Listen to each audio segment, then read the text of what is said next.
ये है eastern Europe की एक जगह जहाँ पे हम अपने प्रोटैगनिस्ट को देखते हैं, जो कि बहुत ज़्यादा जख्मी हालत में होता है। उसके हाथ में गन होती है और उसके शरीर से खून बह रहा होता है। उसके सामने एक लड़की होती है और उस लड़की के हाथ में एक डॉल होती है। और प्रोटैगनिस्ट उस लड़की से कह रहा होता है कि जितनी जल्दी हो सके तुम यहाँ से भाग जाओ, वरना तुम भी मेरे साथ मारी जाओगी। और वो लड़की वहां से भागने लग जाती है। और तभी हम देखते हैं कि कुछ लोग उसके पास आते हैं और उससे बोलते हैं कि नाइट शेड, तुम सच में एक वैसे ही मॉन्स्टर हो जैसे तुम्हारे बारे में र्यूमर्स हैं। तुम्हें क्या लगता है तुमने ये सब कुछ करके अच्छा किया? उसने बेसिकली बहुत सारे लोगों को यहाँ पे मारा होता है। और ये बंदा प्रोटैगनिस्ट से बोलता है कि तुम सच में जीने के लायक नहीं हो। तुम्हारे जैसे कैलिबर वाले आदमी को तो सिर्फ मरना बेहतर है। क्या मरने से पहले तुम्हारे कुछ लास्ट वर्ड्स हैं? और हमारा प्रोटैगनिस्ट कुछ नहीं कहता है, सिर्फ और सिर्फ हंसता है। और वो उस कुत्ते से थम्स डाउन दिखाता है। वो बंदा कहता है कि ठीक है फिर, अब हम लोग हेल में मिलेंगे। और इतना कहते हुए वो हमारे प्रोटैगनिस्ट के ऊपर गोली चला देता है। ये सीन यहीं पे ड्रॉप होता है और इसके बाद हम 12 साल बाद का सीन देखते हैं। हमारा सीन खुलता है एक वेयर हाउस में, जहाँ पे हम कुछ गुंडों को देखते हैं और उनके पास कुछ टीनेजर्स बच्चे होते हैं। उनमें से एक गुंडा एक बच्चे से बोलता है कि सुनो बच्चे, अब तुम ऐसे बैकआउट नहीं कर सकते हो। वो बच्चा बोलता है कि लेकिन आपने हमें ऐसे किसी भी टास्क के बारे में नहीं बताया था, आखिर हम कैसे कर सकते हैं इस टास्क को? वो गुंडा बोलता है कि ये सिर्फ एक छोटा सा ड्राइविंग टास्क है, तुम इसके लिए मना मत करो, तुम्हें ये करना ही पड़ेगा। और वो जो बच्चा होता है वो चिल्ला रहा होता है और बोलता है कि नहीं, ये कोई भी नॉर्मल ड्राइविंग टास्क नहीं है। तुम हमसे ये कह रहे हो कि हमें एक हिटमैन को पिक करना है एक मर्डर सीन से? नहीं, मैं ये बिल्कुल भी नहीं कर सकता हूँ। हम सिर्फ एक ट्रांसपोर्टर हैं। सच में मुझसे नहीं होगा। वो गुंडा उस बच्चे के गले पे चाकू रख देता है और बोलता है कि क्या तुम ये काम नहीं करोगे? क्या तुम मुझे मना करोगे? लेकिन उतने में ही उसके बगल में एक और बच्चा होता है और वो बोलता है कि मैं ये काम करूँगा, मैं अकेला जाऊँगा, तुम मेरे सीनियर को अब जाने दो, उनकी जगह मैं ये काम करूँगा, मुझे कोई भी दिक्कत नहीं है। उसका सीनियर बोलता है कि के, क्या तुम सीरियस हो कि तुम ये काम करोगे? के बोलता है कि भले ये एक हिटमैन क्यों ना हो, लेकिन वो हमें मारेगा थोड़ी। हमें तो सिर्फ उसे एक जगह से दूसरी जगह ड्राइव करके ले जाना है। नेक्स्ट सीन में हमें उसी मर्डर स्पॉट का सीन दिखाया जाता है, जहाँ पे हम देखते हैं कि जो हिटमैन होता है उसने बहुत सारे लोगों का मर्डर कर दिया होता है। और वो एक एक करके वहाँ पे जितने भी आदमी होते हैं उन सभी को मारे जा रहा होता है। और उसने एक ही बार में इतने सारे लोगों को मार दिया होता है कि अब कोई भी वहाँ पे नहीं बचा होता है। और उतने में ही जो के है वो उस जगह पे आ जाता है। हिटमैन पहले के ऊपर भी बंदूक ताक देता है, लेकिन उसके बाद के उसे बताता है कि मैं यहाँ पे आपको पिकअप करने के लिए आया हूँ, क्या आप ही हैं डहलिया? और वो बंदा बोलता है कि अच्छा तो तुम ट्रांसपोर्टर हो। वो बंदा बोलता है कि हाँ। उसके बाद हम देखते हैं कि के उसे अपनी कार में बैठा लेता है और आगे के कार चला रहा होता है और पीछे डहलिया बैठा होता है। के बार बार मिरर से डहलिया की तरफ को देख रहा होता है और वो डहलिया से पूछता है कि मैं सिर्फ यही सोच रहा था कि आप एक प्रोफेशनल हिटमैन हैं, आपका तो सच में बहुत इनक्रेडिबल ऑरा होगा। डहलिया को भी रियलाइज होता है कि के बार बार शीशे से उसकी तरफ को देख रहा है। अब उसके बाद के डहलिया से बोलता है कि क्या मैं आपसे कुछ पूछ सकता हूँ? वो बंदा बोलता है पूछो। वो बोलता है कि जब मैं यहाँ पे आपको पिकअप करने आया था तो मैंने नीचे वाले फ्लोर में बहुत सारे बच्चों को और लेडीज को भी मरा हुआ देखा, क्या वो लोग भी आपके टारगेट थे? दहलिया बोलता है कि हाँ, ऐसी कुछ भी बात नहीं है। मेरा जो कॉन्ट्रैक्ट है वो ये है कि जितने भी क्लीनर्स हैं वो सारे के सारे बॉडीज़ को हैंडल करेंगे, मेरा काम सिर्फ मारना है। तो मेरा कोई भी एक्स्ट्रा पैसा नहीं लग रहा है अगर मैं कुछ एक्स्ट्रा लोगों को भी मार दूं। के बोलता है कि जितना मैंने र्यूमर्स में आपके बारे में सुना था, आप तो सच में उससे भी ज़्यादा हार्टलेस हो। और के एक वर्ड बोलता है, द फ्यूनरल फ्लावर्स। डहलिया बोलता है कि आखिर तुम ये नेम कैसे जानते हो? के बोलता है कि मुझे बॉस ने इस बारे में बताया था। हमें पता चलता है कि जो टॉप लेवल के असैसिन्स होते हैं उनको हर किसी को एक फ्लावर नेम दिया जाता है कोड नेम के रूप में। और फ्यूनरल फ्लावर मतलब ये होता है कि वेस्टर्न अंडरवर्ल्ड में जब हम किसी को मार देते हैं तो उसको फ्यूनरल फ्लावर बोलते हैं। टहलिया बोल रहा होता है कि बच्चे, तुम ऐसी ऐसी चीज़ें बोल रहे हो जो कि तुम्हें नहीं बोलनी चाहिए। उसके बाद के उसे बोलता है कि वैसे आपके फेस में ये जो स्कार है ये आखिर किस चीज़ से है? क्या ये नाइफ से लगा है या फिर किसी और चीज़ से लगा है? मैं ये सोच रहा था कि क्या इस वर्ल्ड में ऐसा कोई होगा जो कि एक्चुअली एक फ्यूनरल फ्लावर को वार्म दे सकें। डहलिया उस निशान पे हाथ लगाते हुए बोलता है कि हमारे फ्यूनरल फ्लावर्स में बहुत समय पहले एक आदमी हुआ करता था जिसको कि नाइट शेड का निकनेम दिया गया था। नाइट शेड बेलाडोना फ्लावर्स का दूसरा नाम है और ये बहुत पावरफुल न्यूरोटॉक्सिन कंटेन करता है जिसमें लिटरली पॉइजन होता है, और फ्लावर की लैंग्वेज में इसे गिफ्ट ऑफ डेथ बोलते हैं। और सच में जैसा कि उसका नाम था, वो सच में उसकी एग्जिस्टेंस बहुत खतरनाक थी और उसे एक रीपर कहा जा सकता था। लेकिन वो इतना बेवकूफ़ था कि उसने अपनी खुद की ऑर्गेनाइजेशन के ऑर्डर्स को डिफाई किया सिर्फ एक बेवकूफ़ से रीज़न के लिए, और लास्ट में मैंने उस आदमी को अपने खुद के हाथों से मार दिया। एपिसोड की स्टार्टिंग में हमने जिस बंदे को मरता हुआ देखा वो वही बंदा था, और उसे मारने वाला यही डहलिया था जो कि हमें अभी करंट सीन में दिखाया जा रहा है। अब तभी अचानक से डहलिया के सर पे बंदूक रख देता है और बोलता है कि तुम्हें मारने से पहले तुम्हें इतनी स्टोरी सुनाना इनफ था, क्या तुम अब मरने के लिए तैयार हो? कि अचानक से बोलता है कि आखिर आप किस बारे में बात कर रहे हैं। टहलिया बोलता है कि तुम्हारी ड्राइविंग एकदम परफेक्ट थी, तुम मुझसे बात करने के बहाने बार बार शीशे से पीछे देख रहे थे कि कहीं हमें कोई पीछा तो नहीं कर रहा है। तुम सच में इम्प्रेसिव हो, तुम कहीं कोई याकुजा से तो नहीं हो, याकुजा के मेंबर, और तुम बिल्कुल भी डरे हुए नहीं दिखते हो।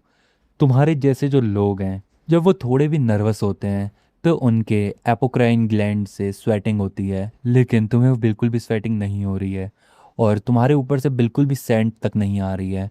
तुम एकदम परफेक्टली काम हो मेरे सामने। मुझे जवाब दो कि आखिर तुम कौन हो।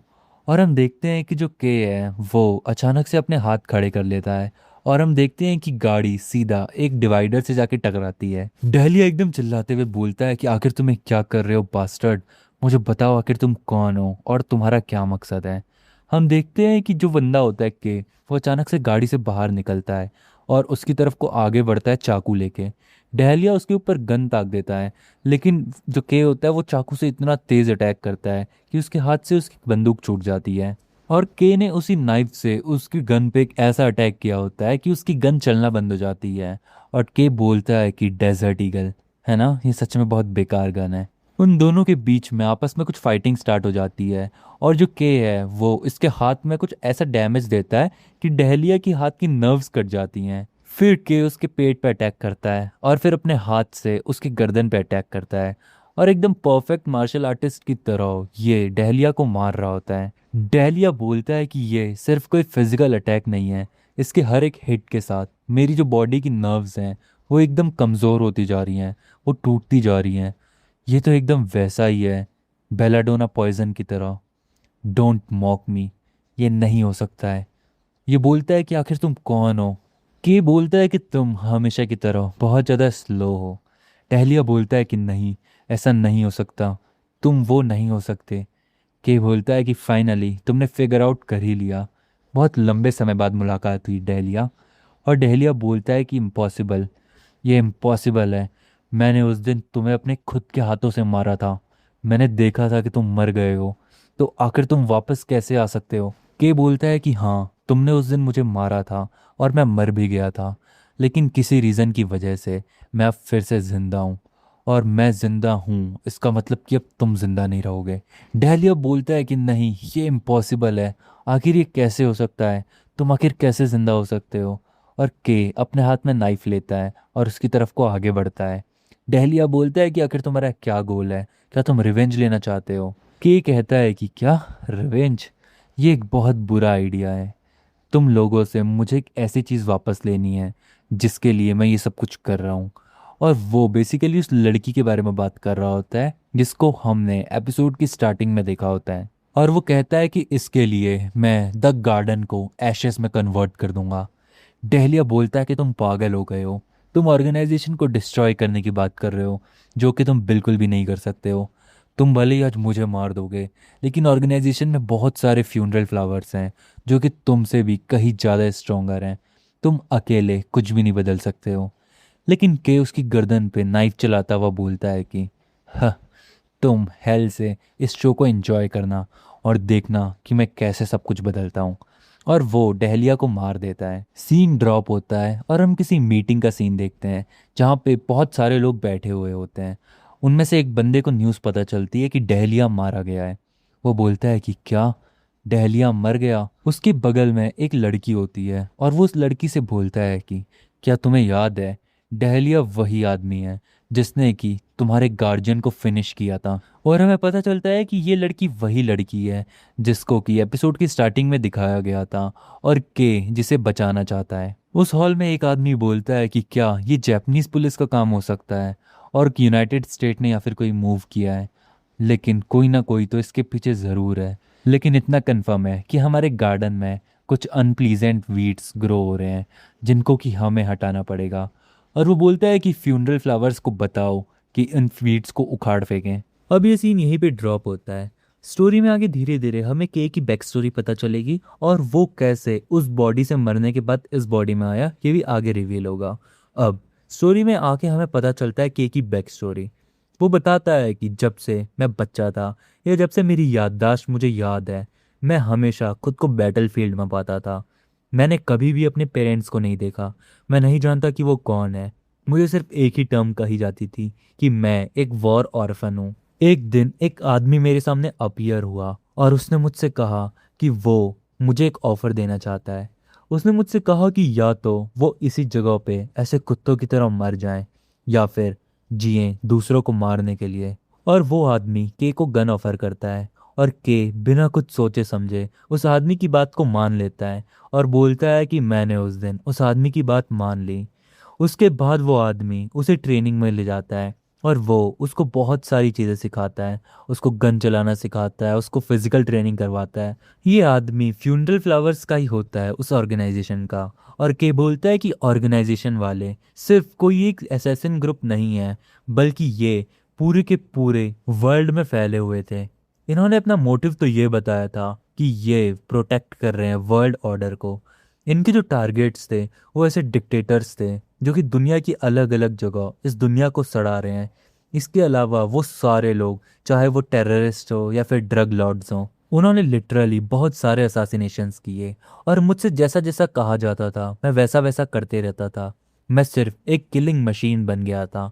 और फिर के बताता है कि एक दिन उसे ऑर्डर मिलता है कि उसे एक ट्रेटर और उसकी डॉटर को पकड़ना है और वही उसके टारगेट है। हमारे प्रोटैगनिस्ट को वो मिल गए होते हैं, लेकिन वो बोलता है कि इसी के बाद से मेरी लाइफ एकदम बदल गई थी। उस दिन मैंने एक ऐसा डिसीजन लिया था कि मैंने उस लड़की को नहीं मारा था। वो बोलता है कि 20 ईयर्स तक मैंने द गार्डन को सर्व किया, लेकिन आज पहली बार मैंने उनके ऑर्डर्स को डिफाई किया। और हम देखते हैं कि उसने उस बच्ची को नहीं मारा होता है जिसको उसे मारने के ऑर्डर मिले होते हैं। वो बोलता है कि मैं पता नहीं पागल था या क्या था, लेकिन मैं उसे नहीं मार पाया, पता नहीं क्यों। उस सीन में हमें पता चलता है कि के की बॉडी में पॉइजन जा चुका होता है और वो उस लड़की से बोलता है कि मैं बहुत जल्द यहाँ पे मरने वाला हूँ। वो उसको एक लेटर देता है और बोलता है कि यहाँ से जाओ, तुम एक ट्रांसपोर्टर पिक करेगा और कहीं दूसरी जगह जाके अपनी एक नई लाइफ शुरू करो। लेकिन वो लड़की उसका वो लेटर फाड़ देती है और बोलती है कि मुझे कोई भी परवाह नहीं है, मैं यहाँ से कहीं नहीं जाने वाली हूँ तुम्हें छोड़ के, और मुझे बताओ कि आखिर मैं तुम्हें कैसे बचा सकती हूँ। उसके बाद वो और के एक जगह पे आते हैं जहाँ पे बहुत सारे उन्हें एंटीडोट टाइप मिले होते हैं और के उस एंटीडोट को ले लेता है। फिर वो लड़की बोलती है कि फाइनली तुम्हारी बॉडी का कलर वापस आ रहा है, ऐसा लगता है कि अब तुम कुछ भी नहीं होगे, मतलब तुम्हें कुछ भी नहीं होगा, अब तुम बच जाओगे। और मैंने आसपास देख लिया, यहाँ आसपास कोई भी नहीं है। कि उस बच्ची से बोलता है कि तुम इसको रिग्रेट करोगी, तुम्हारे पास एक मौका था बचने का जिसको कि तुमने गवा दिया है। वो बच्ची बोलती है कि मुझे ऐसा कोई भी चांस नहीं चाहिए क्योंकि मुझे पता है कि आगे से तुम मुझे प्रोटेक्ट करने वाले हो। के उसे बोलता है कि मैं एक असासन हूँ, तुम्हारा कोई फैमिली मेम्बर या तुम्हारा गार्जियन नहीं हूँ। लेकिन ऐसा कहने के बाद के हमें बताता है कि उस दिन के बाद से मैं जानता था कि मुझे अपनी लाइफ में इस बच्ची का कर्ज चुकाना है जो कि इसने मेरे ऊपर एहसान किया था। और वो बोलता है कि मैं तुमसे प्रॉमिस करता हूँ कि मैं तुम्हें पूरे जीवन देखूंगा जब तक तुम खुद से फ्रीडम अटेन नहीं कर लेती हो। और इस तरह से के और उस लड़की की मुलाकात हुई होती है और ये सीन यहीं पे ड्रॉप होता है। और अगले सीन में हम देखते हैं कि कोई लड़की के को उठाने आती है प्रेजेंट सीन में और वो बोलती है कि तुम गधे, आखिर तुम हमेशा सोए क्यों रहते हो। के बोलता है कि क्या है तुम्हें मिसाकी, आखिर अभी सुबह ही हो रही है, तुम क्यों मुझे उठाने आ गई। वो लड़की उसे बोलती है कि क्या तुम पागल हो गए हो, अभी 7:30 हो रहे हैं और तुम स्कूल के लिए लेट हो रहे हो। के बोलता है कि ओ ओ सॉरी सॉरी, मैं ठीक है जल्दी से तैयार होके नीचे आता हूँ। मिसाकी उसे बोलती है कि तुम आजकल कुछ ज़्यादा ही सोने लग गए हो। के अपने मन ही मन में कहता है कि 17 साल हो चुके हैं उस इंसिडेंट को जब से मैं मरा हूँ, और उसके बाद से मैं एक ऐसी जगह पे हूँ जहाँ पे मैं एक हाई स्कूलर की तरह अपनी लाइफ को जी रहा हूँ। यहाँ पे सब कुछ एकदम बेटर चल रहा था। तभी मिसाकी उसे बोलती है कि क्या कल तुम किसी अरे गहरे के साथ घूम रहे थे क्या? तुम घर लोगों के साथ तो नहीं जा रहे हो? कल तुम रात को घर भी लेट आए थे, और साथ ही साथ तुम्हारे कपड़ों से स्मोकिंग की स्मेल आ रही थी। के अपने मन ही मन में कहता है कि वो इसलिए क्योंकि कल मैंने उस कार को डिस्ट्रॉय कर दिया था जिसमें कि डहलिया था। लेकिन फिर वो अपनी सिस्टर से बोलता है कि नहीं नहीं, ऐसा कुछ भी नहीं है, मैं कोई भी गलत लोगों के साथ नहीं घूम रहा हूँ। मैं कल अपनी फ्रेंड के घर था और हम लोग बारबेक्यू पार्टी कर रहे थे, तो इसीलिए हमने कुछ ज़्यादा ही मीट एंड वेजीज खा ली थी और हमको लेट हो गई थी घर आने में। वो बोलती है कि तुम वेजिटेबल्स तो नहीं खाते थे। ये बोलता है कि मेरे टाइम के साथ टेस्ट बदल गया है, क्या तुम्हें उससे कोई दिक्कत है? और फिर उसकी सिस्टर वहां से जाने लग जाती है और बोलती है कि जो भी है तुम जल्दी से नीचे आ जाओ, मॉम ने ब्रेकफास्ट बना दिया है, वो ठंडा हो रहा है। और फिर वो चली जाती है। अब के बताता है कि इस बॉडी में उसकी लाइफ एकदम अच्छी चल रही थी, वो एकदम नॉर्मल डेली लाइफ जी रहा था। लेकिन अचानक से पता नहीं ऐसा क्या हुआ कि 17 साल पहले जो मेरी कॉन्शियसनेस थी मेरी पुरानी बॉडी की जो कि मर चुकी थी, वो 17 साल पहले की कॉन्शियसनेस मेरी इस बॉडी में आ गई। ऐसा नहीं है कि मैंने इस बॉडी को हाईजेक किया है। इस बॉडी का जो ओनर है के किसारागी, उसकी मेमोरीज और उसकी इमोशन भी अभी भी मेरी बॉडी के अंदर अलाइव हैं। लेकिन ये ट्रिगर हुआ आज से 10 दिन पहले, जब मैं सीढ़ियों से गिर गया था। और अपेरेंटली उन सीढ़ियों से गिरने के बाद अचानक से मेरी पास्ट लाइफ की मेमोरीज मेरी इस बॉडी में आ गई, और मुझे दोनों बॉडीज की कॉन्शियसनेस फील होती है। ये थोड़ा सा अनसाइंटिफिक फील होगा, लेकिन पता नहीं कैसे इस बॉडी में मेरी पास्ट लाइफ की मेमोरीज आ गई। लेकिन इस मिस्ट्री को सॉल्व करने से पहले अब मेरे पास ऐसे बहुत सारे ज़रूरी काम हैं जो कि मुझे निपटाने हैं। और हम देखते हैं कि तभी वो अपने पीसी पे जाके बैठ जाता है और उसको किसी का कॉल आया होता है। वो बंदा उससे बोलता है कि तुमने मुझे जो एनालिसिस करने के लिए दिया था वो एनालिसिस कंप्लीट हो चुका है। उस चिप को एनालाइज करना और उसे डिक्रिप्ट करना ही सच में बहुत ज़्यादा हैवी काम था, लेकिन मैंने वो कर लिया। और हमें के बताता है कि कल डहलिया को मारने के बाद उसे उसकी बॉडी से एक चिप फाइंड हुई थी। उसने जब उसकी बॉडी में सर्च किया था तो उसको एक चिप मिली थी, जिस चिप में उसे बहुत सारी ज़रूरी जानकारी मिली। के उस सामने वाले बंदे से बोलता है जो कॉल पे होता है कि तुम हमेशा की तरह बहुत ज़्यादा फास्ट वर्क कर रहे हो, तुमने सारे के सारे मेरे कॉन्टैक्ट को सर्च कर दिया। कॉल वाला बंदा के से बोलता है कि खैर, मैं भी शौक था जब तुमने आज से 1 हफ्ते पहले मुझे फर्स्ट टाइम कांटेक्ट किया इतने सालों बाद। मुझे बिल्कुल भी यकीन नहीं हुआ कि आखिर 17 साल बाद क्यों तुमने मुझे कांटेक्ट किया। और कांटेक्ट करने के बाद मेरे उस कलीग के बारे में पूछा जो कि आज से बहुत सालों पहले मर चुका है। ऑनेस्टली पहले मुझे भी थोड़ा डाउट हुआ कि आखिर तुम नाइट शेड कैसे हो सकते हो, वो तो मर गया था। लेकिन अब क्योंकि तुमने एक्चुअली डहलिया को किल कर दिया है, तो अब डाउट का कोई भी स्कोप नहीं हो। मुझे सच में यकीन हो गया कि तुम नाइट शेड हो। वो बंदा बोलता है कि मैं तुम्हें तुम्हारी इन्फॉर्मेशन तो दे दूंगा इस चिप में जो भी है, लेकिन उससे पहले मुझे ये जवाब दो कि 17 साल पहले जब तुम मर चुके थे तो उसके बाद आखिर तुम दोबारा जिंदा कैसे हो? और जिंदा हो तो हो, लेकिन अब तुम दोबारा इस ऑर्गेनाइजेशन में हाथ क्यों फैला रहे हो? क्या कहीं तुम ये उस लड़की के लिए तो नहीं कर रहे हो? और हमें पता चलता है कि उस लड़की का नाम लिलिया होता है। वो बंदा के को बताता है कि जब तुम मर गए थे तो उसके बाद द गार्डन वाले उस लड़की को अपने साथ ले गए, और 17 साल तक उन्होंने उसे अपने अंदर कैद करके रख रखा है, मानो वो उनकी कोई पालतू चिड़िया हो। उसे कोई भी फ्रीडम नहीं दी जाती है और वो वहाँ से बिल्कुल भी एस्केप नहीं कर सकती है। उसको वहाँ पे बंदी बना के रखा हुआ है और वो सिर्फ उनका काम करती है। क्या तुम्हारा मोटिव यही है कि तुम उस लड़की को छुड़ाना चाहते हो? और जो के होता है वो अपने मन ही मन में बहुत ज़्यादा ऐसे गुस्से में आ जाता है, और उसका ट्रू मोटिव यही होता है कि वो उस लड़की को छुड़ाना चाहता है। अब तभी के उस बंदे से बोलता है कि तुम्हें फालतू जानकारी लेने की कोई भी ज़रूरत नहीं है। क्या तुम हमारे रूल भूल गए हो कि कोई भी अननेसेसरी बात एक दूसरे से नहीं करनी है? वो बंदा बोलता है कि ठीक है, जैसा तुम्हें ठीक लगे। और फिर वो उसे इन्फॉर्मेशन देने लग जाता है। वो बोलता है कि जो चिप तुमने मुझे दी थी, उस चिप से मुझे ये पता चला कि डहलिया का नेक्स्ट टारगेट एक लड़की थी, और वो के को उस लड़की की सारी डिटेल्स दे देता है। और उसके बाद सीन यहीं पे ड्रॉप होता है और हम देखते हैं एक स्कूल का सीन, जहाँ पे सभी बच्चे स्कूल की छुट्टी के बाद बाहर आ रहे होते हैं। और उन्हीं में से एक वो लड़की होती है जिसका कि नाम शीडो होता है।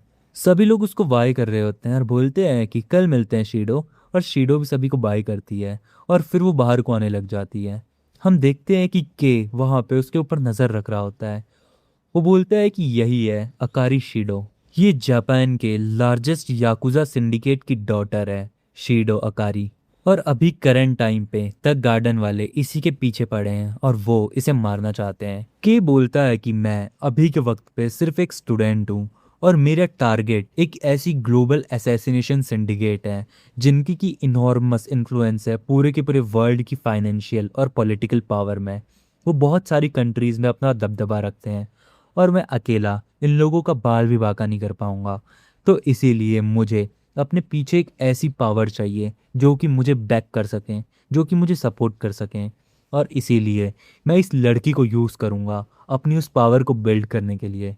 और यही मेरी फाउंडेशन बनेगी जिससे कि मैं द गार्डन को असैसिनेट कर पाऊँ और उनको उनके घुटनों पे ले आऊँ। और के उसके ऊपर नज़र रख ही रहा होता है, उतने में हम देखते हैं कि उसके पीछे से बॉडीगार्ड आ जाता है जो कि इस लड़की का बॉडीगार्ड होता है।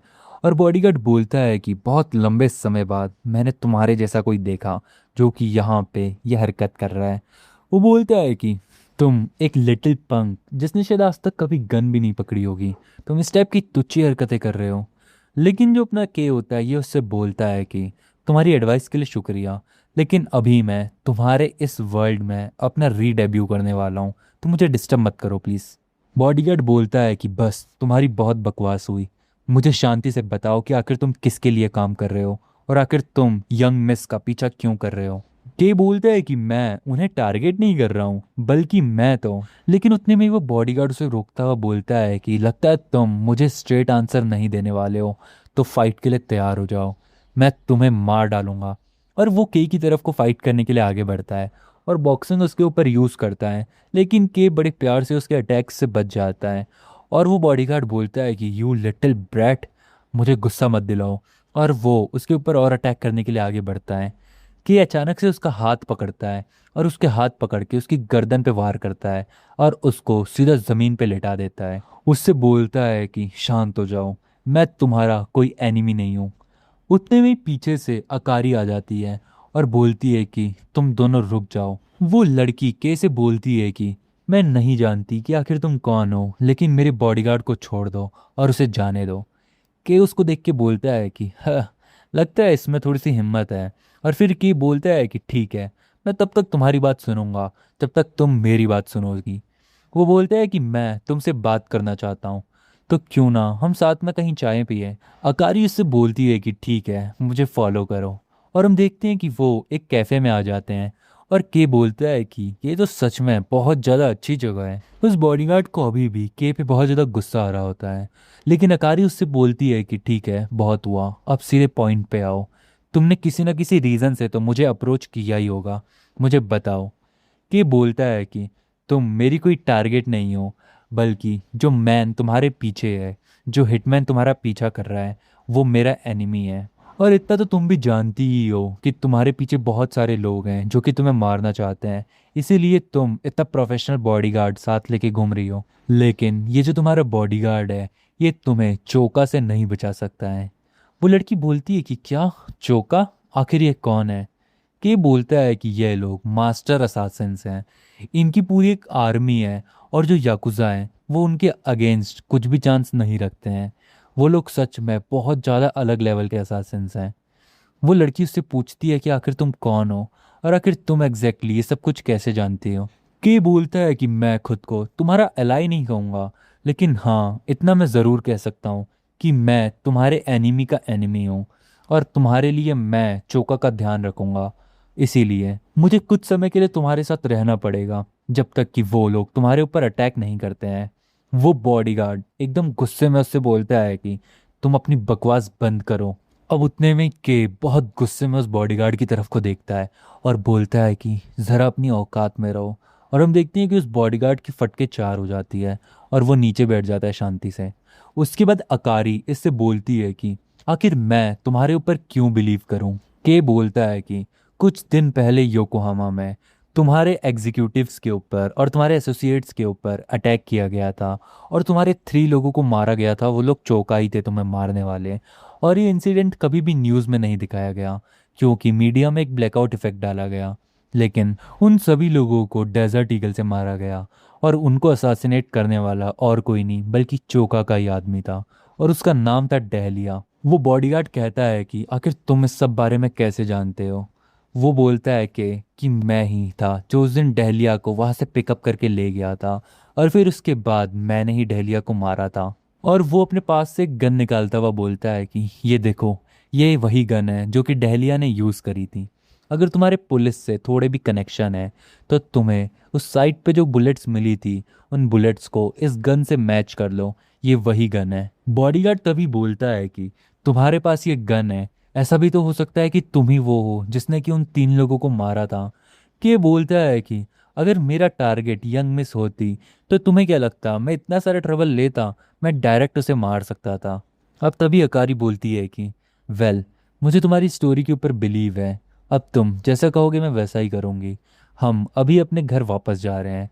और वो अपने बॉडीगार्ड को कार लाने के लिए बोलती है और हम देखते हैं कि अब फाइनली ये लोग अपने घर पे आ जाते हैं और के भी इनके साथ होता है। वो बॉडीगार्ड अकारी से बोलता है कि यंग मिस, मैं अभी भी इसके खिलाफ हूँ।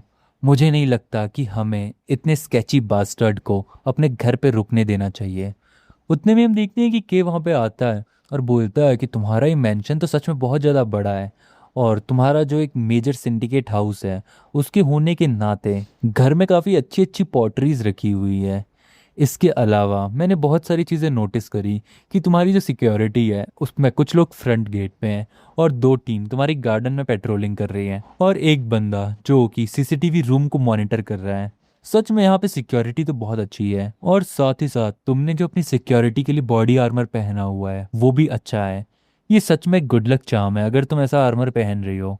और अकारी अपने मन ही मन में कह रही होती है कि उसे कुछ मिनट भी नहीं हुए हैं अभी इस घर पे आए हुए और उसने इतनी सारी चीज़ें नोटिस कर ली। अब तभी केन से बोलता है कि यहाँ पे जो तुम्हारे पीछे हिटमैन आने वाला है वो कोई ऑर्डिनरी असासिन नहीं है। मैं तुम्हें बता रहा हूँ ये तुम्हारी खुद की भलाई के लिए कि इस पूरे के पूरे घर को खाली करवा दो। यहाँ पे जितने भी लोग हैं उन सभी लोगों को यहाँ से बाहर भेज दो। के फिर से रिपीट करता है कि जो लोग यहाँ पे तुम्हें मारने आ रहे हैं वो कोई ऑर्डिनरी असासिन्स नहीं है। सभी मेरी एडवाइस मानो और सभी लोगों को इस घर से बाहर भेज दो। वो बॉडीगार्ड एकदम चिल्लाता हुआ बोलता है कि आखिर तुम ये क्या कह रहे हो और हम आखिर ये क्यों करें। के बोलता है कि मेरी बात मानो, वो लोग फ्यूनरल फ्लावर्स के लोगों के अगेंस्ट यूजलेस हैं। वो लोग यहाँ पे सिर्फ मरेंगे और कुछ भी नहीं होगा। वो लोग हमारे रास्ते में आएंगे। बॉडीगार्ड कैसे बोलता है कि अब तुम हमारे साथ और मजाक मत करो, ऐसे तो तुम हमारी लाइफ को और रिस्क में डालोगे। लेकिन तभी अकारी अपने बॉडीगार्ड से बोलती है कि काटागिरी, जैसा वो कहता है बिल्कुल वैसा ही करो प्लीज़। और फिर बॉडीगार्ड उसकी बात मान लेता है और हमको पता चलता है कि उन लोगों ने सभी लोगों को घर से बाहर कर दिया होता है। और बॉडीगार्ड सभी लोगों से बोलता है कि ये बॉस का ऑर्डर है तो सभी लोग यहाँ से जाओ। और फिर बॉडीगार्ड के से बोलता है कि तुमने जैसा कहा था मैंने बिल्कुल वैसा ही कर दिया। के अकारी से बोलता है कि मैंने इतना एक्सपेक्ट नहीं किया था कि तुम इतनी ज़्यादा कोऑपरेटिव होगी। तुम सच में मेरे अंदर बहुत ज़्यादा ट्रस्ट कर रही हो, है ना। वो बोलती है कि मुझे नहीं पता कि आखिर ये फ्यूनरल फ्लावर्स वाले लोग कौन हैं, लेकिन मैं इतना जानती हूँ कि अगर असासिन्स यहाँ पे आ रहे हैं तो वो सच में बहुत खतरनाक हैं और जो मेरे नॉर्मल स्टैंडर्ड गार्ड्स हैं वो उनके अगेंस्ट किसी भी काम के नहीं हैं। तो असासिन्स को डील करने के लिए मुझे एक दूसरी असासिन की बात तो माननी ही पड़ेगी, इसलिए मैं तुम्हारे ऊपर सब कुछ छोड़ रही हूँ। के बोलता है कि आखिर तुम्हें क्यों लगता है कि मैं एक असासिन हूँ, मैंने तो तुम्हें ऐसा कुछ भी नहीं बताया। वो बोलती है कि क्योंकि मैंने पहले एक रियल असासिन देखा है और तुम्हारी आंखों में जब उस समय पे तुमने मेरे बॉडीगार्ड को धमकाया था तो तुम्हारी आंखों में वही सेम लुक था जो कि मैंने एक असासिन की आंखों में देखा है। वो आंखें, वो पास्ट और फ्यूचर कुछ नहीं जानती हैं बल्कि सिर्फ और सिर्फ प्रेजेंट जानती हैं। वो असासिन को किसी भी चीज़ से मतलब नहीं होता है बकाए अपने सिर्फ और सिर्फ प्रेजेंट मिशन से। और तुम्हारे अंदर भी एकदम वही स्पिरिट है। वो बोलती है कि लेकिन तुम्हारी आंखें उतनी भी कोल्ड नहीं है, तुम्हारी आंखों में बहुत कुछ मुझे अलग दिखता है। मुझे एक बर्निंग हीट दिखी तुम्हारी आंखों में, एक ऐसी हीट जैसे तुम्हें अपने किसी गोल को अकॉम्प्लिश करना हो, मानो तुम्हारे अंदर कोई पैशन हो। और इसीलिए मैंने डिसाइड किया कि मैं तुम्हारे ऊपर पूरी तरह से ट्रस्ट करूंगी। अब जो के होता है वो बोलता है कि वैसे एक बात बताओ, क्या जो तुमने असासन देखा था, क्या उसकी भी आंखें एकदम मेरी ही तरह थी? अकारी बताती है कि वो एक वुमेन असासन थी जिसने कि मेरे फादर को मारा था। मेरे फादर जो कि शीडो ग्रुप के हेड हैं, मैंने उनकी पूरी डेथ अपनी आंखों के सामने देखी थी। के बोलता है कि आखिर वो किस टाइप की वुमेन थी। वो बताती है कि वो एक एल्डरली वुमेन थी और एक अजीब सी स्माइल उसके फेस पे थी। और उसको देख के ऐसा लगता है जैसे कि वो मतलब बहुत ऐसे अजीब थी। और वो पहले भी मेरे फादर के सामने आ गई थी। उसने अपने फेस पे वही सेम स्माइल रखते हुए मेरे फादर के सारे बॉडीगार्ड्स के मुंह काट दिए। और फिर उसके बाद लेकिन तभी अचानक से के उसे बीच में रोकता है और बोलता है कि क्या उसकी नाइफ में एक रेड स्पाइडर लिली का डिज़ाइन था?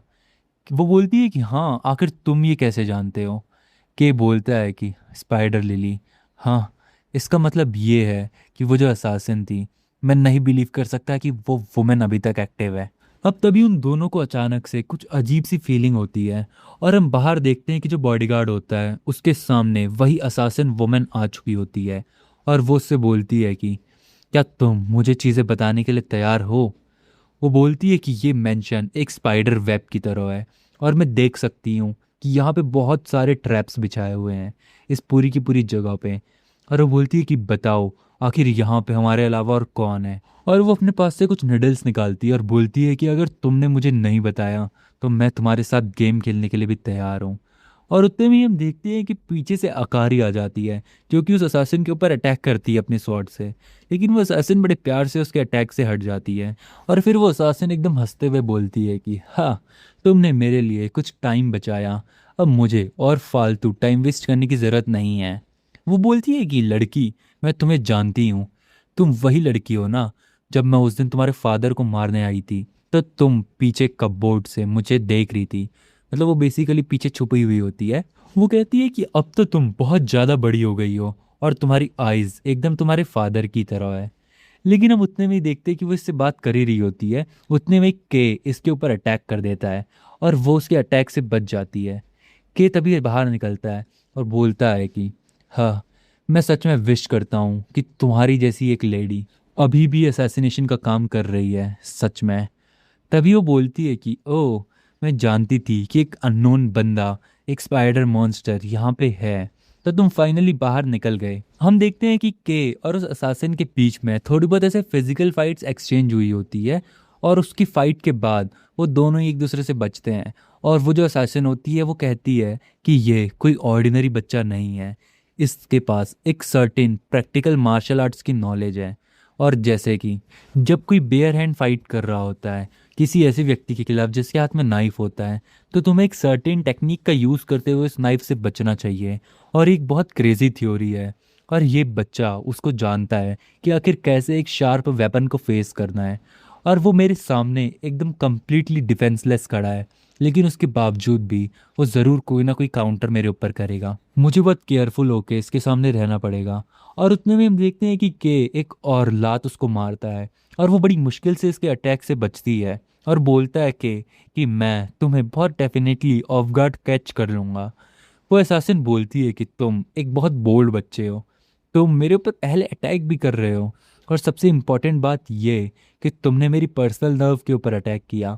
ऐसा लगता है कि तुम एक सीलेट यूज़र हो। बहुत लंबे समय बाद मैं किसी सीलेट यूज़र से फाइट कर रही हूँ। सीलेट बेसिकली बहुत सारी टेक्निक्स का मिक्सचर, एक आर्ट फॉर्म होती है। यहाँ पे तुम किसी इंसान के शरीर के अंदर उसकी नर्व्स को टारगेट करते हो ताकि तुम उसकी बॉडी को पैरालाइज कर सको। के बोलता है कि तो तुमने ये सब एक सिंगल स्ट्राइक से ही फिगर आउट कर लिया, सच में तुम अपना काम जानती हो। वो लेडी कैसे बोलती है कि तुम मुझे एक ऐसे अनप्लीजेंट आदमी की याद दिला रहे हो। हाँ, ये आज से 20 साल पहले की बात है, जब मैं फ्रंट लाइन से रिटायर हो गई थी और मैं एक ट्रेनिंग इंस्ट्रक्टर की तरह सर्व कर रही थी द गार्डन को। और उस समय पे ये लेडी एक बच्चे को टेक्निक सिखा रही होती है और वो उसको बोल रही होती है कि तुम्हें ऐसे ऐसे ऐसे करके इस टेक्निक को यूज़ करना है। और बेसिकली वो जो बच्चा होता है वो और कोई नहीं बल्कि पुरानी लाइफ वाला के होता है।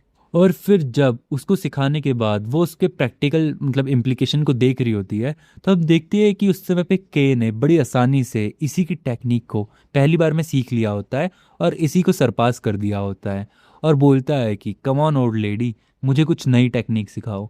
और उस समय पर वो लेडी कहती है कि ये तो सच में एक मॉन्स्टर है, इसने मेरी टेक्निक को मुझसे पहले सरपास कर दिया। और उसको इस समय पे बहुत ज़्यादा बेइज्जती फील हुई होती है एक इंस्ट्रक्टर की तरह। और फिर उसने इंस्ट्रक्टर की ड्यूटी छोड़ के दोबारा फ्रंट लाइन में आके ये असैसिनेशन वाला काम करना शुरू कर दिया। और वो बोलती है कि एक परफेक्ट टाइम आने के बाद मैं जो अपनी स्किल है, मेरा ट्रू डांस, उसको परफॉर्म करूँगी। अब तभी के प्रेजेंट टाइम में उस लेडी से बोलता है कि खैर, मैं तुम्हें उतना भी हेट नहीं करता हूँ। और वो उसके सामने एक लाइन बोलता है, वो कहता है कि अपनी एनिमी की बॉडी को फाड़ने से पहले तुम उसकी विल को फाड़ दो, तो आधा गेम तुम वहीं पे जीत गए। और के बोलता है कि ये बहुत अच्छी एडवाइस दी थी तुमने मुझे। और वो लेडी अचानक से शॉक होती है और बोलती है कि इम्पॉसिबल, ये नहीं हो सकता। और इतना कहते हुए के उसके ऊपर दोबारा अटैक करना शुरू कर देता है और वो उसके क्रूशल पार्ट्स को पकड़ के उनको मतलब डैमेज करने की कोशिश कर रहा होता है।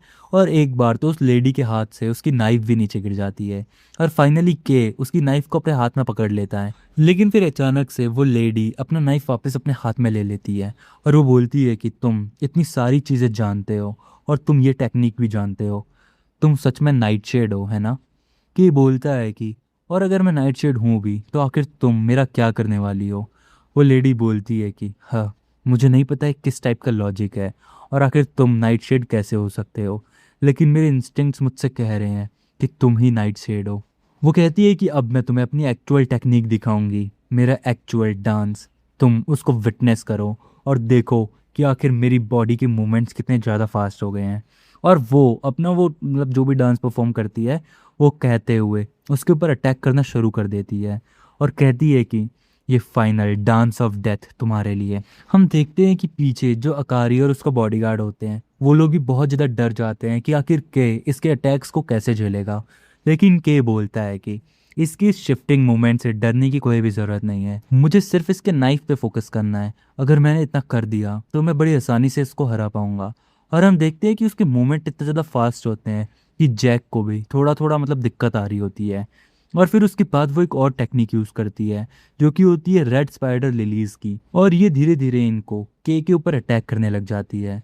हमें पता चलता है कि ये जो अटैक होता है ये पॉइजनस होता है और कुछ निडल्स तो जाके के को लग भी जाती हैं। लेकिन हम देखते हैं कि के कुछ नीडल्स को लेने के बाद फाइनली उसके उस पूरे के पूरे अटैक को किसी ना किसी तरीके से रोक देता है और बोलता है कि मैंने तुम्हें रोक लिया और अब तुम सिर्फ एक स्ट्राइक की बची हो। और हम देखते हैं कि वो भी उसकी तरफ वो आगे बढ़ रही होती है लेडी और बोलती है कि मैं फाइनली तुमसे जीत गई। लेकिन उतने में ही जैक बहुत स्पीड में अपनी मूवमेंट को चेंज करता है और वो दूसरी डायरेक्शन से आके सीधा उस लेडी के ऊपर उसी का काउंटर अटैक करता है। उसके बाद वो उस लेडी की गर्दन पकड़ता है और उसको सीधा ज़मीन पे ले जाता है और जो नाइफ उस लेडी का होता है उसको अपने हाथ में लेते हुए उस नाइफ को उसी लेडी की में डाल देता है। और उसको मारते हुए के उससे बोल रहा होता है कि शायद इतने सालों के बाद भी तुम अभी तक मेरे लेवल पे नहीं पहुंच पाई हो और एक बार फिर से मैं तुम्हें हेल में ले जा रहा हूँ। वो बोलता है कि तुमने बहुत अच्छा ट्राई किया मुझे मारने का या मुझे अपनी टेक्निक दिखाने का, लेकिन अभी भी तुम में बहुत इम्प्रूवमेंट की ज़रूरत है जो कि तुम हेल में करोगी। और इतना कहते हुए वो फाइनल अटैक करते हुए उसे ख़त्म कर देता है। अब हम देखते हैं कि फाइनली के उठता है और हमें पता चलता है कि उसके अंदर भी कुछ पॉइजनस जा चुका होता है। बॉडीगार्ड उससे बोलता है कि क्या तुम ठीक हो, क्या तुम्हारे अंदर पॉइजन गया है? के बोलता है कि मैं ठीक नहीं हूँ, लेकिन मैंने अपनी ब्रीदिंग की मदद से उस पॉइजन को थोड़ा सा डीले कर लिया है। ये टैक्टिकल ब्रीदिंग का यूज़ किया होता है। वो एक ऐसी ब्रीदिंग होती है जिससे कि तुम एक्सट्रीम मतलब सिचुएशन में इससे बहुत हद तक पॉइजन को अंदर जाने से रोक सकते हो। अकारी उससे बोलती है कि मैं तुम्हारे लिए एक ब्लैक मार्केट डॉक्टर को बुला सकती हूँ जो कि शीडो ग्रुप का फाइनेस्ट डॉक्टर है। लेकिन के बोलता है कि इसकी कोई भी ज़रूरत नहीं है, एक पॉइजन यूज़र हमेशा अपने साथ एंटीडोट लेके चलता है। और देखो, मुझे उसकी बॉडी से एंटीडोट मिल भी गया। और हम देखते हैं कि के को एंटीडोट के साथ साथ अगला क्लू भी मिल चुका होता है कि आखिर द गार्डन वालों का अगला टारगेट कौन है। और वो लड़की बोलती है कि बताओ कि आखिर वो कौन है जो कि मुझे मारना चाहता है और आखिर मुझे क्यों मारना चाहता है। हम देखते हैं कि इस फाइट के बाद जो अकारी होती है वो अपने बॉडीगार्ड का ट्रीटमेंट कर रही होती है और बॉडीगार्ड उससे बोलता है कि यंग मिस, क्या आप ठीक तो हैं? वो उससे बोलता है कि अब यहाँ पे स्टॉप कर देते हैं। वो बोलता है कि आज की ये फाइट देखने के बाद मुझे इतना तो पता चल गया है कि वो जो आदमी है वो कोई नॉर्मल आदमी नहीं है, वो एकदम डिफरेंट है और वो बहुत तगड़ा फाइटर है। और मैं अपनी करंट पावर से तो आपको प्रोटेक्ट नहीं कर सकता हूँ, मैं सच में कहीं बहुत ज़्यादा पीछे हूँ। इस बार भले ही हम बच भी गए हों, लेकिन सिचुएशन अगली बार ऐसी नहीं होगी। तो इसलिए मैं अब आपको इस वर्ल्ड के अफेयर्स में और ज़्यादा इन्वॉल्व नहीं होने दूंगा।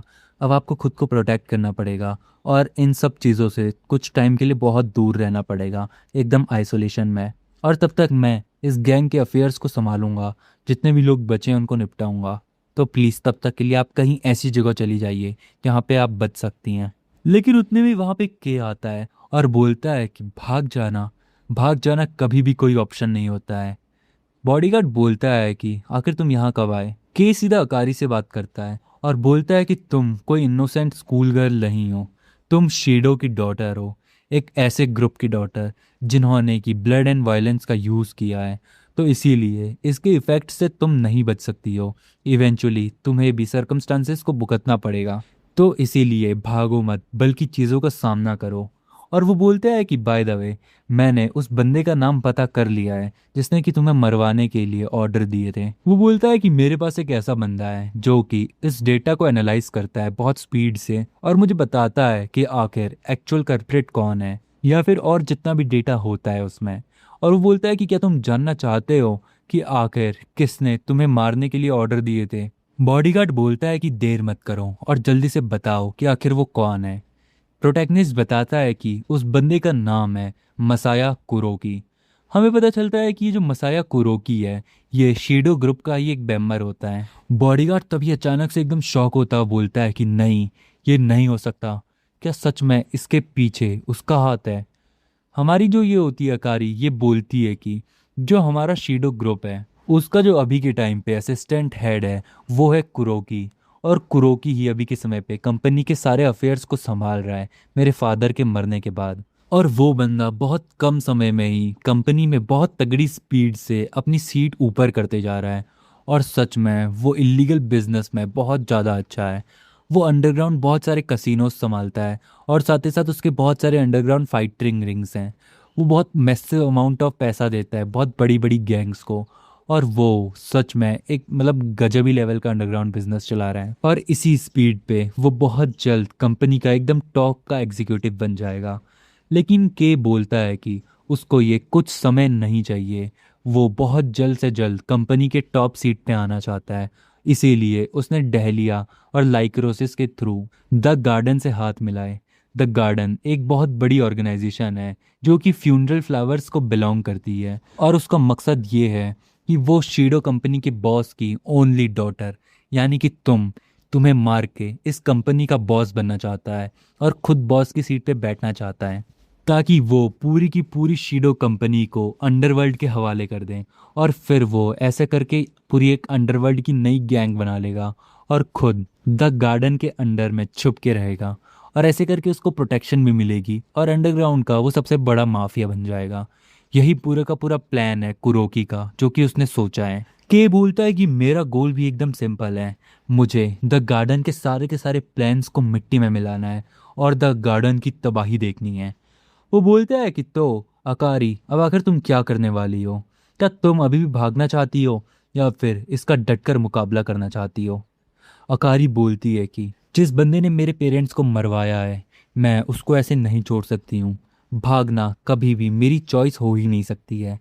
भागना एक पैथेटिक चॉइस है और ये शीडो का वे नहीं है। एक शीडो होने के नाते मैं डटकर मुकाबला करूंगी और अपनी कंपनी को अपने हाथों में लूंगी। के उससे बोलता है कि ठीक है, तो तुम्हारा रिजल्ट सेट है। अकारी बोलती है कि मैं जानती हूँ कि ये पूरी की पूरी कंपनी, ये पैसा, ये फेम मेरे फादर ने एकदम लेजिटिमेट तरीके से तो नहीं बनाई है।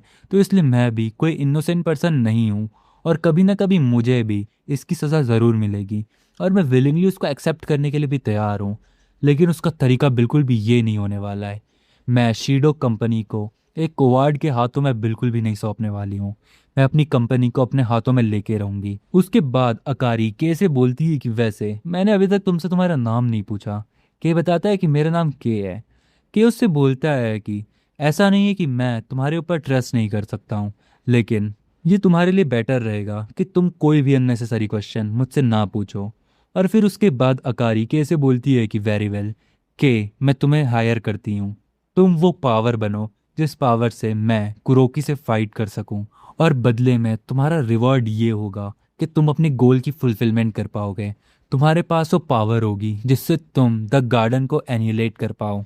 शीडो कंपनी के पास जो कुछ भी है वो सब मैं तुम्हें दे दूंगी ताकि तुम अपना कॉपरेशन ले पाओ गार्डन को ख़त्म करने के लिए। और के अपने मन ही मन में कह रहा होता है कि जो कुछ भी गार्डन के पास है, उनका पैसा, उनकी फेम, उनका पूरा का पूरा पॉलिटिकल और फाइनेंशियल सपोर्ट, वो सब कुछ अगर मेरे पीछे रहेगा तो मैं बहुत इजीली गार्डन को टक्कर दे पाऊंगा और उन्हें क्रश कर पाऊंगा।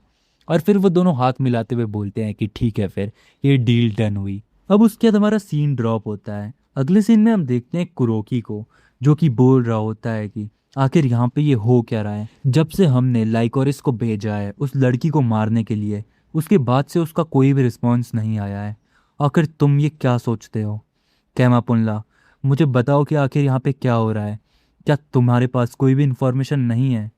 वो बंदा बोलता है कि इस सब कुछ देखना मेरी जॉब नहीं है, तुम अपने मैटर खुद से करो। हो सकता है कि लाइकोरिस बहुत ज़्यादा गुस्से में हो क्योंकि तुमने उसे एक बच्ची को फिनिश करने का टास्क दिया है, एक मेयर हाई स्कूल गर्ल। कुरोकी एकदम गुस्से में बोलता है कि ये इररिस्पॉन्सिबल बातें मत करो। तुम्हें पता होना चाहिए कि आखिर वो क्या कर रही है, आखिर वो कहाँ है। क्या वो भी डहलिया की तरह मर तो नहीं गई? तुम लोग फ्यूनरल फ्लावर वाले बहुत फालतू में हाइप्ड अप हो रखे हो कि तुम स्ट्रॉन्गेस्ट असासिन हो। तुम्हारे घंटा भी कुछ बस की नहीं है। तुम लोग सिर्फ और सिर्फ बातें करते हो, समझ गए? और उतने में ही हम देखते हैं कि जो बंदा होता है ये एकदम से इसके पास आता है, कुरोकी के पास, और इसकी गर्दन पे चाकू रख देता है और बोलता है कि तुम बिल्कुल भी मिसअंडरस्टैंड मत करना। हम लोग तुम्हें सिर्फ इसलिए हेल्प कर रहे हैं ताकि हम लोग अपने गोल्स को पूरा कर पाएं। तुमसे हमारा कोई भी लेना देना नहीं है। फ्यूनरल फ्लावर कोई तुम्हारे नौकर नहीं है, समझे? तो अगली बार से मुझसे थोड़ा तमीज से बात करना। और वो कुरोकी से माफी मांगने लग जाता है और बोलता है कि सॉरी सॉरी, मैं तो मजाक कर रहा था। वो बंदा चाकू उठाते हुए बोलता है कि अगली बार से थोड़ा ध्यान रखना। और अब उसके बाद कुरोकी बोलता है कि उस लड़की के असैसिनेशन के बाद हमारी सारी रास्ते की बाधा हट जाएगी। उसके बाद कोई भी ऐसा एग्जीक्यूटिव नहीं होगा जो कि मेरे रास्ते में आएगा, और शीडो पूरी तरीके से मेरी हो जाएगी। और मैं शीडो का यूज़ करते हुए इस अंडरवर्ल्ड से इस कंट्री को कनेक्ट करूँगा, और फिर पूरी जगह हमारा राज होगा। और पीछे से वो जो बंदा होता है फ्लावर वाला, वो बोलता है कि और ये सब होगा द गार्डन के नाम पे। इसके बाद हम 2 दिन बाद का सीन देखते हैं जहाँ पे हम देखते हैं कुरोकी की बिल्डिंग का सीन, जहाँ पे हर टाइप की लीगल एक्टिविटी चल रही होती है, चाहे वो गैम्बलिंग हो, चाहे वो क्लबिंग हो, या कुछ भी। और तभी यहाँ पे एंटर करती है अकारी, और अकारी के साथ होता है के और उसका बॉडीगार्ड। हम देखते हैं कि वो सभी लोग वहाँ पे आ जाते हैं और बोलता है कि अब टाइम आ गया है कि कुरोकी को कुछ गेम दिखाए जाएं। वो बोलता है कि हमारा सबसे पहला स्टेप है कि हम यहाँ पे द गार्डन के खिलाफ पहला काउंटर अटैक कर पाएं, और उसके लिए हमें हीडो को अक्वायर करना होगा, और उसके लिए कुरोकी का मरना ज़रूरी है। और वो बोलता है कि मैं द गार्डन के ही कैसल में उनकी आग जलाऊंगा। हम लोग देखते हैं कि वो अंदर जा ही रहे होते हैं, और वो जो बॉडीगार्ड होता है वो बोलता है कि पता नहीं यहाँ पे सब कुछ कैसा होगा। वहीं के बोलता है कि जैसा हमने प्लान किया था सब कुछ वैसा ही होने वाला है। हम देखते हैं 2-3 दिन पहले का फ्लैशबैक, जहाँ पे ये सभी लोग बैठ के प्लानिंग कर रहे होते हैं, और ये लोग बोलते हैं कि हम लोग उनके मेंशन में जाएंगे और वहीं जाके इनको ख़त्म करेंगे। बॉडीगार्ड एकदम गुस्से में बोलता है कि अगर तुम्हें उनकी टेरिटरी में जाना ही है तो आखिर तुम अकेले क्यों नहीं जाते हो? आखिर क्यों अकारी को भी वहाँ जाना ज़रूरी है? के बोलता है कि ये बहुत ज़्यादा नेसेसरी है ताकि हम शीडो ग्रुप को प्रोटेक्ट कर पाएँ। मान लो मैं वहाँ पे चला भी गया और मैंने वहाँ जाके कुरोकी को मार दिया और सबका सब मैं खुद कर पाया, तो उसके बाद होगा क्या? उसका रिजल्ट ये होगा कि जो पूरी की पूरी कंपनी है उसमें फिर से बहुत ज़्यादा बर्डन्स उठ जाएगा। कोई भी ये चीज़ नहीं एनालाइज करेगा। सभी लोग यही समझेंगे कि सारे सीनियर एग्जीक्यूटिव मर चुके हैं, और उसके बाद एग्जीक्यूटिव पोस्ट के लिए फिर से बहुत सारे ड्रामे होने लगेंगे। सब यही समझेंगे कि शीडो ग्रुप में अब कोई भी इतना कैपेबल नहीं है कि वो आगे शीडो को लीड कर सकें, और ऐसे में शीडो कंपनी कोलैप्स होती जाएगी और उसके अंदर ही एक सक्सेशन वॉर हो जाएगा और हम लास्ट में कुछ भी नहीं कर पाएंगे, बल्कि एक अलग सिंडिकेट ग्रुप डेवलप हो जाएगा। तो इसके लिए सबसे ज़्यादा ज़रूरी ये है कि अकारी, जो कि अभी के समय पे शीडो ग्रुप की सोल हायर है, वो खुद जाके वहाँ पे ट्रेटर को चैलेंज करे और सबके सामने कुरोकी की असलियत लाए। और अगर वो ऐसा पब्लिकली करेगी तो उसके बाद अकारी को एक्सेप्टेंस मिल जाएगी शीडो ग्रुप को एक्वायर करने की, और सभी लोग उसके ओबे करेंगे और वह फाइनली शीडो ग्रुप की ओनर बन जाएगी। और अकारी भी ये सब कुछ करने के लिए तैयार हो जाती है और वो बोलती है कि इसके लिए जो भी तैयारियां हैं वो सारी तैयारियां करवाओ, हम लोग वहां जाएंगे और अपने प्लान को अंजाम देंगे। प्रेजेंट सीन में हम देखते हैं कि कुरोकी को पता चलता है कि जो अकारी है वो इस जगह पे आई है। कुरोकी बोलता है कि क्या, आखिर वो यहाँ पे क्यों आई है, और इसका मतलब ये है कि वो अभी तक जिंदा है, हमें कुछ ना कुछ उसके लिए करना पड़ेगा।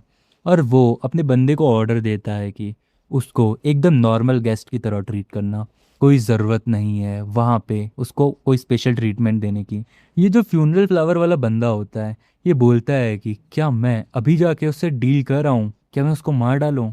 किरोकी बोलता है कि नहीं, ये करने की कोई भी ज़रूरत नहीं है, अगर सभी कस्टमर के सामने ये चीज़ होगी तो इससे मेरी रेपुटेशन को ठेस पहुंचेगी और मैं ऐसा बिल्कुल भी नहीं चाहता। वही नीचे जो बॉडीगार्ड होता है वो बोल रहा होता है कि यहाँ पे शीडो की यंग मिस आई है, लेकिन अभी तक कोई भी आके उससे ऑफिशियली ग्रीट नहीं किया। लगता है वो रूमर्स ट्रू थे कि कुरोकी यहाँ पे ट्रेटर है। अब जो के होता है वो बोलता है कि हमें सबसे पहले उसे प्लेइंग फील्ड में ड्रैग करना पड़ेगा, और इसके लोग प्लान बना के आए होते हैं। और हम देखते हैं कि जो अकारी होती है वो फाइनली वहाँ पे चली जाती है खेलने के लिए।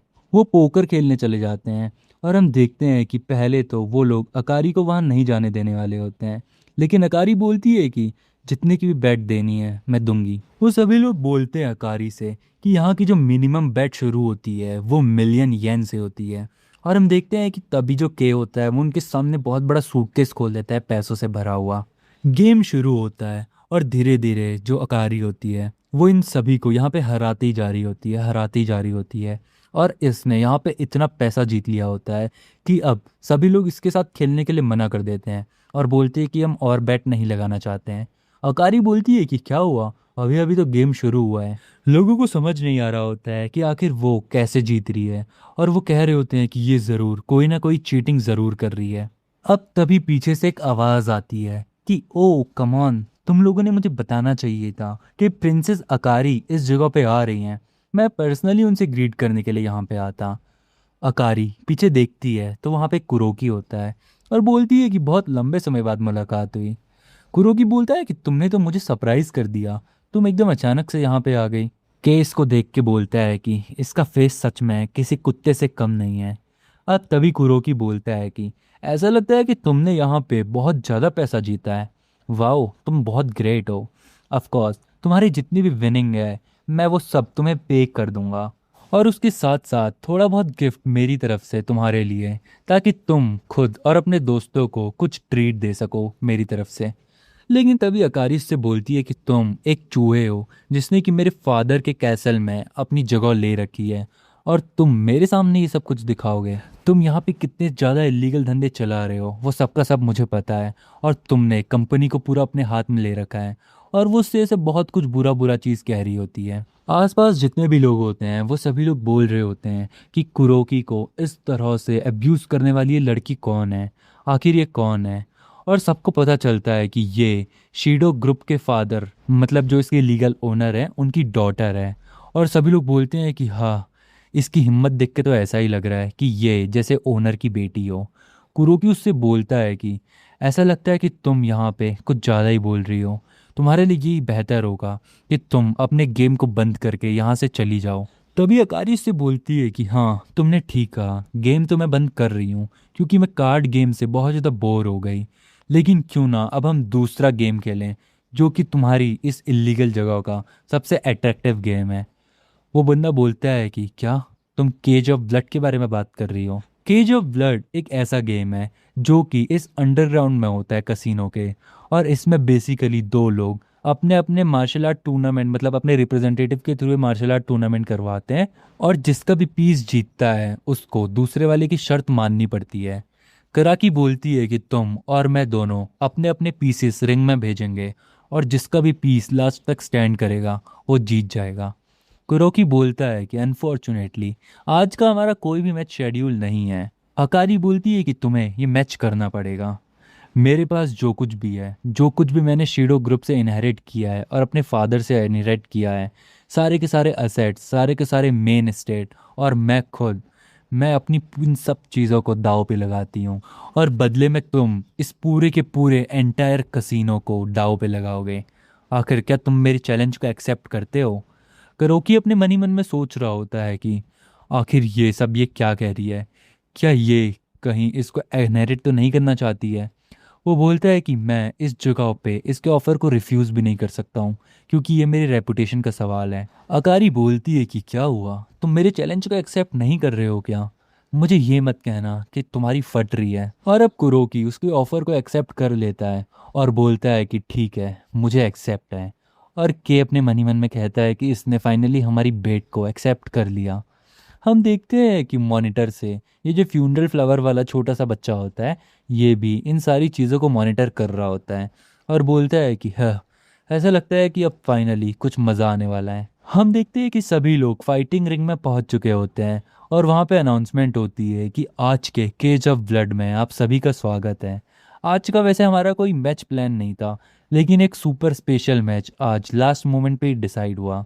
और हम देखते हैं कि जिनके बीच में आज की बैटल होने वाली है, उनमें से एक बंदा है रेड कॉर्नर में, हमारा अनडिफीटेड चैंपियन, जिसको कि आप सभी जानते हैं, किंजो। और दूसरी तरफ जो बंदा है, इसका मैं नाम तो नहीं जानता हूँ, लेकिन ये जो भी है, ये सूट पहन के इस रिंग में आया है, ये एक मिस्टीरियस फाइटर है। और पीछे से सभी लोग हंस रहे होते हैं और बोलते हैं कि क्या अब ये बंदा किंजो से फाइट करेगा? ओफो, ये बैटल तो 2 मिनट में ख़त्म हो जाएगी। पीछे से बॉडीगार्ड के को बता रहा होता है कि मैंने सुना है कि ये जो बंदा है, ये कोई फुल कांटेक्ट कराटे यूज़र है, और इसने अपने सारे ओपोनेंट्स को हॉस्पिटल भेज दिया है। क्या तुम सच में इससे जीत पाओगे? और के उसको कुछ भी जवाब नहीं देता है, और बोलता है कि मैं एक मार्शल आर्टिस्ट नहीं हूँ। अब मैच शुरू होता है, और जो रेफरी होता है वो अनाउंस करता है कि वेपन्स का यूज़ करना प्रोहिबिटेड है, इसके अलावा तुम हर चीज़ का यूज़ कर सकते हो। और फाइनली इनके बीच में फ़ाइट शुरू हो जाती है।